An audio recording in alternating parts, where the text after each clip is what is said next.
నిజాయితీ.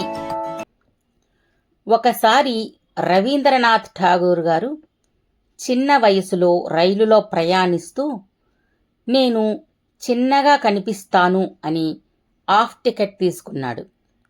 రైలు ఎక్కి ప్రయాణిస్తూ ఉండగా టీసీ గారు వచ్చి టికెట్ చూపించు అని అడిగాడు.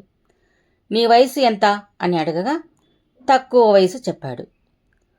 ఊర్లో దిగి ఆనందంగా ఇంటికి వెళ్ళి తండ్రికి మిగిలిన డబ్బులు ఇచ్చాడు.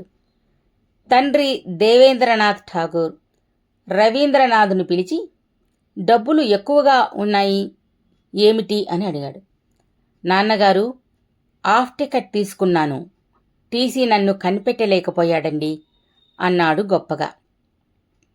అప్పుడు తండ్రి మిగిలిన టికెట్ ధర, పెనాల్టీ డబ్బులు కలిపి ఇచ్చి, ఈరోజు చేసిన మోసం రేపు ఎవరికైనా చేస్తావు.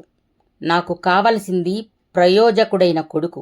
అందువల్ల రైల్వే వాళ్ళ వద్దకు వెళ్ళి నీ వయసు 13 సంవత్సరములు అని, నీవు ఫుల్ టికెట్కు బదులు హాఫ్ టికెట్ తీసుకున్నాను అని చెప్పి నన్ను క్షమించమని అడిగి ఆ డబ్బులు కట్టి రసీదు తీసుకుని వచ్చి నాకు ఇవ్వు అని అన్నాడు. రవీంద్రనాథ్ ఠాగూర్ అలానే వెళ్ళి రైల్వే వాళ్లకు నిజం చెప్పి క్షమించమని అడిగి డబ్బు కట్టి రసీదు తెచ్చి తండ్రికి ఇచ్చాడు. ఆ రోజు నుంచి రవీంద్రనాథ్ ఠాగూర్ అబద్ధము చెప్పి డబ్బు ఎప్పుడూ సంపాదించలేదు.